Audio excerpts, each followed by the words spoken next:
আকাশবাণী আগরতলা। নমস্কার শ্রোতা বন্ধু, আপনাদের সবাইকে স্বাগত জানাচ্ছি আমাদের জেলায় জেলায় অনুষ্ঠানের আজকের এই নতুন পর্বে। শ্রোতা বন্ধু, কথাই বলে মাছে ভাতে বাঙালি। মাছ শুধুই একটি খাদ্য নয়, এটি পল্লী জীবনের আত্মা। মাছ মানেই প্রকৃতি, প্রাচুর্য এবং প্রাণের ঘ্রাণ। মাছ একটি শীতল রক্ত বিশিষ্ট মেরুদণ্ডী প্রাণী। এদের শ্বাস অঙ্গ হল ফুলকা। জলে সাঁতার কাটার জন্য এদের যুগ্ম বা অযুগ্ম পাখনা রয়েছে। এদের দেহে সচরাচর আঁশ থাকে। খাদ্য ও পুষ্টি সরবরাহ করার পাশাপাশি মাছ কর্মসংস্থানের সুযোগ সৃষ্টি করে। দারিদ্র্য বিমোচন এবং অর্থনীতির বিকাশে মাছ চাষের গুরুত্বপূর্ণ ভূমিকা রয়েছে। মাছ চাষ একটি লাভজনক ব্যবসা। মাছ মানবদেহের অন্যতম আমিষ যোগানদাতা। মাছ স্বাস্থ্যের জন্য খুবই উপকারী একটি খাবার। এতে প্রচুর পরিমাণে protein, vitamin, omega fatty acid এবং অন্যান্য প্রয়োজনীয় পুষ্টি উপাদান রয়েছে। হৃদরোগ, মস্তিষ্কের কার্যক্ষমতা ও সামগ্রিক স্বাস্থ্যের উন্নতিতে সাহায্য করে মাছ। মাছ রেটিনার কার্যকারিতা বাড়াতেও সাহায্য করে এবং দৃষ্টিশক্তি উন্নত করে। কেন্দ্রীয় সরকার প্রধানমন্ত্রী মৎস্য সম্পদ যোজনার মতো মৎস্য চাষীদের কল্যাণার্থে নানান প্রকল্পের মাধ্যমে তাদের সুযোগ সুবিধা প্রদান করে আসছে। চলুন এই নিয়েই একটি প্রতিবেদন আমরা শুনি আমাদের ঊনকোটি জেলার প্রতিনিধি অনুপম ভট্টাচার্যের পাঠানো প্রতিবেদনের মধ্য দিয়ে। রাজ্যের মৎস্যমন্ত্রী সুধাংশু দাস সম্প্রতি কৈলাসহরের বিদ্যানগর স্কুলের পাশে মৎস্য চাষ সংক্রান্ত জ্ঞান অর্জন কেন্দ্রের দ্বার উদ্ঘাটন করেন। ভারত সরকারের বিশেষ কেন্দ্রীয় সহায়তায় 49,19,000 টাকা এটি গড়ে উঠেছে। মৎস্যমন্ত্রী বলেন, এই কেন্দ্রটি চালুর মধ্য দিয়ে মৎস্য চাষিরা মাছ চাষে বৈজ্ঞানিক ও কারিগরি পরামর্শ পাবেন। লাভজনক ও কম খরচে বেশি লাভ মাছ চাষে স্বনির্ভর হবার সুযোগকে কাজে লাগানোর উপর তিনি গুরুত্ব আরোপ করেন। মৎস্যমন্ত্রী বলেন, যখন আমাদের দেশের যশস্বী প্রধানমন্ত্রী নরেন্দ্র মোদীজি দেশকে পরিচালিত করছেন, নেতৃত্ব দিচ্ছেন, এটা আমাদের জন্য গর্বের বিষয় এবং সৌভাগ্যের বিষয়। এবং আমরা দেখছি যখন থেকে আমাদের দেশের প্রধানমন্ত্রী শ্রদ্ধেয় নরেন্দ্র মোদীজির নেতৃত্বে আজ রাজ্যের মানুষের জন্য অভূতপূর্ব উন্নয়ন হচ্ছে। এই যে ফিশারি ডিপার্টমেন্ট এখন এতগুলি স্কিম আমরা দিচ্ছি, এই যে এখন আমি আমার দপ্তরের আধিকারিককে বলেছি, আগস্ট মাসের পরে যদি কেউ মাছের পোনা ফেলতে যায়, যে আধিকারিক ফেলতে যাবে তার এগেইনস্টে ইনকোয়ারি হবে, সে তাকে শাস্তির আওতায় আনা হবে। কেন আপনি করলেন? কেন আপনার মধ্যে সেই ডিলেনেস আমরা দেখতে পেলাম বা লেজিনেস ছিল? ঊনকোটি জেলা থেকে আমি অনুপম ভট্টাচার্য, আকাশবাণী আগরতলা সংবাদ সেবা বিভাগ।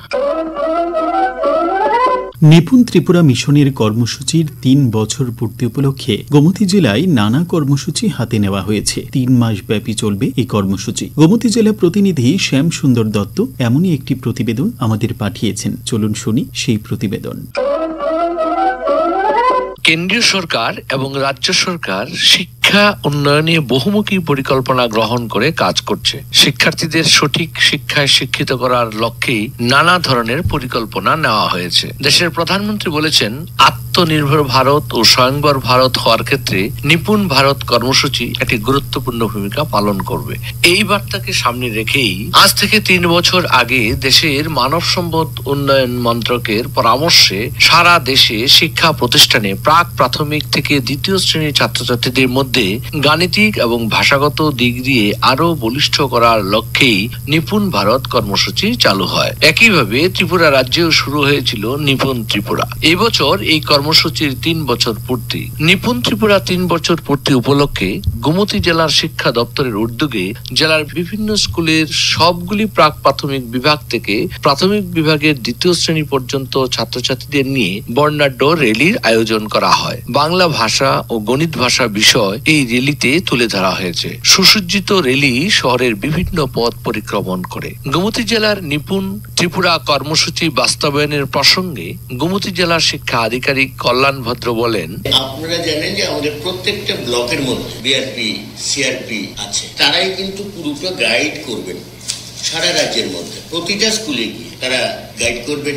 ইভেন তারা প্রতিটা স্কুলে অ্যাটলিস্ট 2 আওয়ার্স 2 ঘন্টা করে তারা মনিটরিং করবেন প্রতিটা স্কুলে কিভাবে হচ্ছে, লার্নিং প্রসেসটা কি ঠিক হচ্ছে কিনা, বিআরপি এবং সিআরপি তারা ঠিক করবেন। এইভাবে তারা যারা উইক লার্নার, এই বিআরপি সিআরপি তাদের কাছে ধরা পড়বে, সেই উইক লার্নারদের আমরা তারা কিভাবে ইনক্রিজ করতে পারে, কমপ্লিটলি হাতে কলমে আমরা শিক্ষা দিয়ে তাদেরকে সেই জিনিসটা বুঝিয়ে দেওয়ার চেষ্টা হবে। এবং আমরা আশা করছি আমরা যেভাবে প্রস্তুতি নিচ্ছি এটা তো নতুন নয়, আমরা স্কুলগুলোতে আমরা নিজেরাও যখন যাই সেই জিনিসটার উপর গুরুত্ব দিই, আমরা যখন ভিজিটে যাই সেই জিনিসটার উপর প্রথম গুরুত্ব দিই যে বাচ্চাটা পড়তে পারছে কিনা, বাচ্চাটা অর্থাৎ ল্যাঙ্গুয়েজ এবং নিউমেরিক্যাল এই দুটো জিনিসের উপরে সবচেয়ে আমরা ফোকাসটা দিচ্ছি। আমরা সবাই জানি সমাজ পরিবর্তনের সাথে সাথে আমাদের শিক্ষারও পরিবর্তিত হয়। তো আমরা বিভিন্ন সময়ে বিভিন্ন শিক্ষা প্রকল্প করা হয়েছে, কিন্তু এখন আমাদের কেন্দ্রীয় শিক্ষা মন্ত্রণালয়ের উদ্যোগে যে নিপুণ শিক্ষা মিশন করা হয়েছে সেটা আমাদের ত্রিপুরা রাজ্য আমরা আজকে দিনে আমরা 3 বছর পূর্তি উপলক্ষে আমরা আজকে কিরিট বিক্রম ইনস্টিটিউশনে আমরা একটা সুন্দর র্যালি করেছি। তো সেই র্যালিতে আমরা নার্সারি থেকে ক্লাস 2 পর্যন্ত টোটাল 7টা ক্লাসকে নিয়ে আমরা করেছি। তো র্যালিটা হয়েছে কিরিট বিক্রম ইনস্টিটিউশনের গেট নাম্বার 1 থেকে 3 দিয়ে আমরা স্কুলে আবার এসেছি। তো সবশেষে বলবো যে নিপুণটা যে কেন্দ্রীয় শিক্ষা মন্ত্রক যেটা করেছেন সেটার দ্বারা আমরা ত্রিপুরা রাজ্য অনেক উপকৃত হয়েছে এবং বিভিন্ন স্কুলে নিপুণের প্রচুর পরিমাণে আমাদেরকে সামগ্রী দিয়েছে এবং সেটা আমরা প্রত্যেকটা স্কুল শিক্ষক শিক্ষিকারা টিএলএম নিয়ে ওটা আমরা স্কুলে প্রয়োগ করি এবং এতে করে আমি মনে করব প্রত্যেকটি শিক্ষার্থী তার সামাজিক, নৈতিক, মানসিক সব দিক দিয়ে বিকাশ হচ্ছে।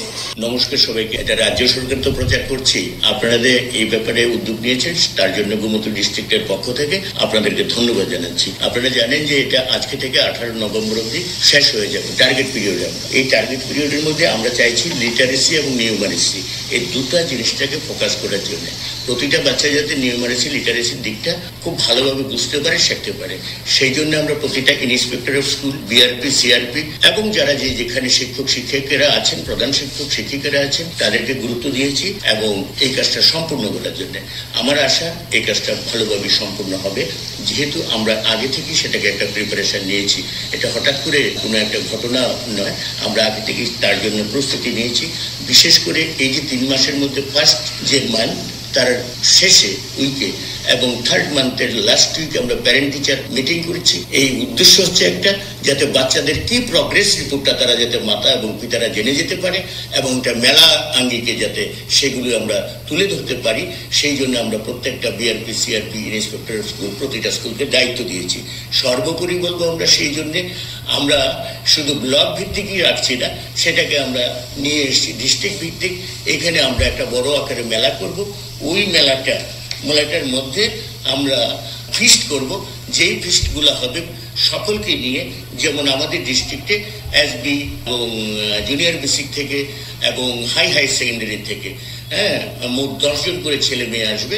এই ছেলে মেয়েরা সেখানে শো করবে, হ্যান্ডমেড টিএলএম করবে, হ্যান্ডমেড তারা হেলথ অ্যান্ড হাইজেনিক একটা ফুড তারা নিজের হাতে বাড়ি থেকে তুলে আনবে, এখানে মেলার মধ্যে তুলে ধরবে। অর্থাৎ আমরা চাইছি যে সার্বিক ডেভেলপমেন্ট একটা বাচ্চা সে যাতে বাড়িতেও শিখে, আমার স্কুলেও শিখে, হেলথ হাইজিনের উপরে গুরুত্ব দেওয়া হয়, বিশেষ করে নিউমারেসি এবং লিটারেসি। আগরতলা আঞ্চলিক সংবাদ বিভাগের জন্য গোমতী জেলা থেকে আমি শ্যাম সুন্দর দত্ত।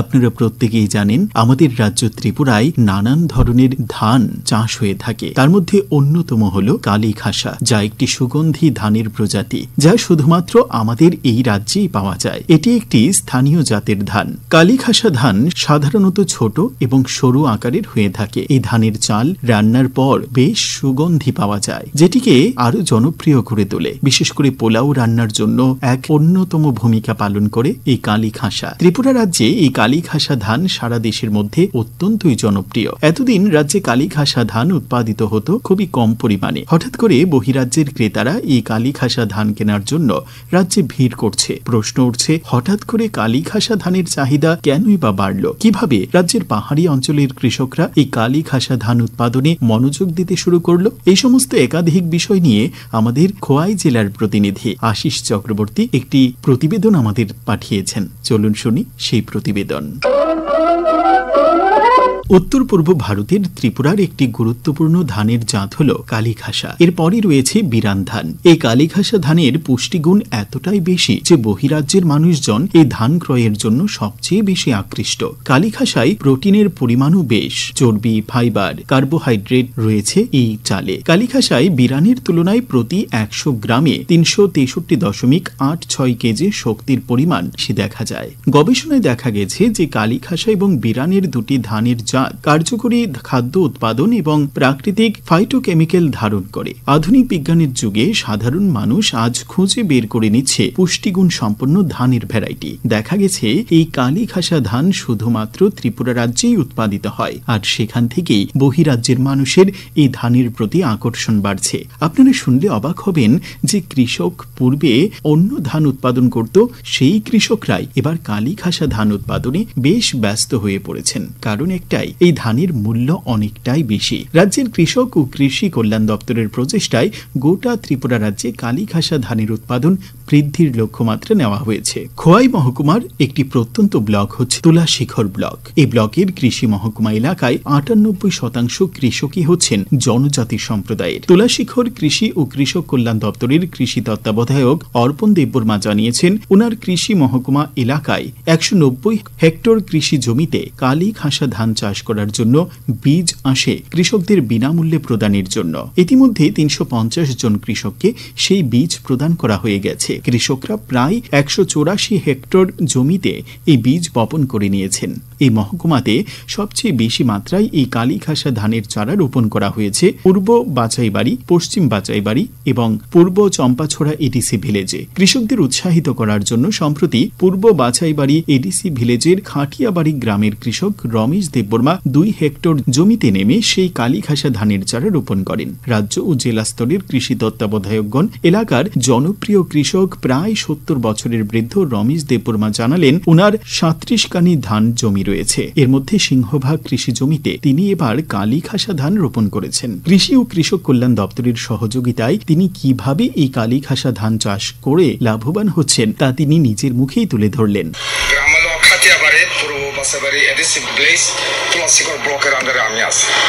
আমি গতবার 36 কানে কালীখাসা করছিলাম স্যার। কালীখাসা করিয়া আমি অলরেডি প্রায় 6 লাখের উপর আমি ধান বেচছি।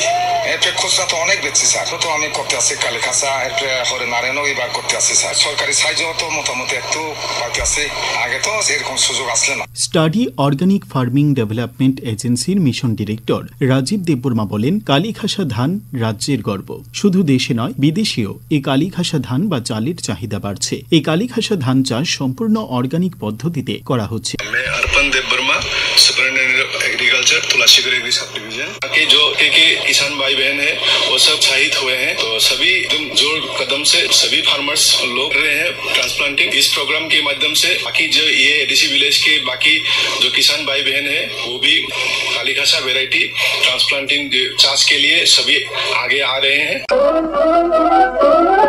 এই প্রতিবেদন আপনারা শুনলেন আমাদের খোয়াই জেলার প্রতিনিধি আশিস চক্রবর্তীর পাঠানো প্রতিবেদনের মধ্য দিয়ে। শ্রোতাবন্ধু, সময় বলছে আজকের মতো এই জেলায় জেলায় অনুষ্ঠান এখানেই শেষ করতে হবে। তবে আগামী সপ্তাহে অন্য কোনো জেলার অন্য কোনো ঘটনা বা অনুষ্ঠান আপনাদের সঙ্গে ভাগ করে নেব। আজ তাহলে এখানেই শেষ করছি। নমস্কার।